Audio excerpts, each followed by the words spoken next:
महाराष्ट्राच्या राजकारणात प्रथमच ठाकरे विरुद्ध ठाकरे असा सामना होणार का? विधानसभेच्या निवडणुका जवळ आलेल्या आहेत. सर्वत्र विधानसभेची रणधुमाळी सुरू झालेली आहे.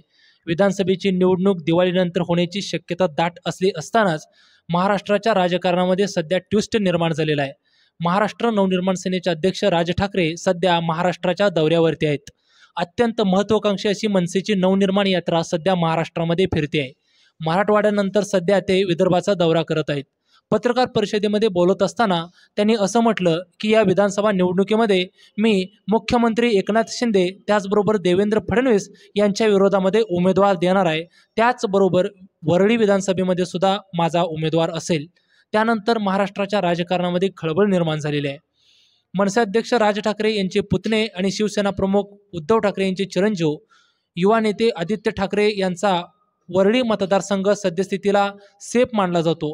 परंतु त्या ठिकाणी महाराष्ट्र नवनिर्माण सेना मैदानात उतरण्याची चिन्ह निर्माण झालेली आहेत. खरं तर 2019च्या निवडणुकीमध्ये ठाकरे कुटुंबातील पहिलाच व्यक्ती राजकीय इतिहासामध्ये निवडणूक लढवत आहे. त्यामुळे कौटुंबिक भाग म्हणून राज ठाकरे यांनी कोणत्याही प्रकारे मनसेचा उमेदवार दिला नव्हता. मात्र प्रत्येक वेळेस अशा पद्धतीनं उमेदवार न देणं हे परवडणार नाही असंच राज ठाकरे यांनी स्पष्ट बोलले आणि त्यांनी येणाऱ्या काळामध्ये वरळीतून उमेदवार असणार याची निश्चितच काल पत्रकार परिषदेमध्ये दिली. मुळात यानंतर आदित्य ठाकरे यांच्या विरोधामध्ये अमित ठाकरे हेच विरोधी चेहरा असतील अशा पद्धतीची सुद्धा चर्चा सुरू झालेली आहे. महाराष्ट्र नवनिर्माण सेनेला मानणारा मोठा गट वरळी विधानसभा मतदारसंघामध्ये अगदी पक्षाच्या स्थापनेपासून राहिलेला आहे. त्या ठिकाणी लोकसभेला जी मतं महाराष्ट्र नवनिर्माण सेनेला पडली होती ती जवळजवळ 40 ते 50 हजाराच्या जवळपास मतदान होतं. त्यानंतर सुद्धा महाराष्ट्र नवनिर्माण सेनेची मतं त्या ठिकाणी वाढलेली आहेत.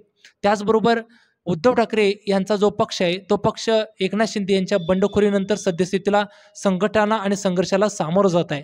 त्यामुळे कोणत्याच पक्षासाठी अत्यंत सेफ अशी परिस्थिती सध्या राहिलेली नाही. आदित्य ठाकरे हे सुद्धा 2019ला ज्यावेळेस विधानसभेला निवडून गेले त्यावेळेस त्यांनी सुद्धा त्या ठिकाणी अत्यंत मोठ्या अशा कॉम्प्रोमाइज केल्या होत्या. त्या ठिकाणचे दिग्गज नेते सचिन अहिर जे की वरळी विधानसभेमधील मोठे नेते समजले जातात त्यांचेसुद्धा विधान परिषदेवरती वर्णी लावून त्या ठिकाणी आदित्य ठाकरे यांनी आमदारकीचा मार्ग मोकळा केला होता. परंतु सद्यस्थितीला महाराष्ट्र नवनिर्माण सेना असेल, त्याचबरोबर एकनाथ शिंदे यांचा शिवसेना पक्ष असेल, त्याचबरोबर भारतीय जनता पार्टी असेल यांचे चांगल्या पद्धतीचे संबंध महाराष्ट्रालाच परिचित आहेत. असे असल्यास अमित ठाकरे यांना आमदार करण्यासाठी एकनाथ शिंदे गट कोणत्याही थराला जाऊन महाराष्ट्र नवनिर्माण सेनेला पाठिंबा देऊ शकतो.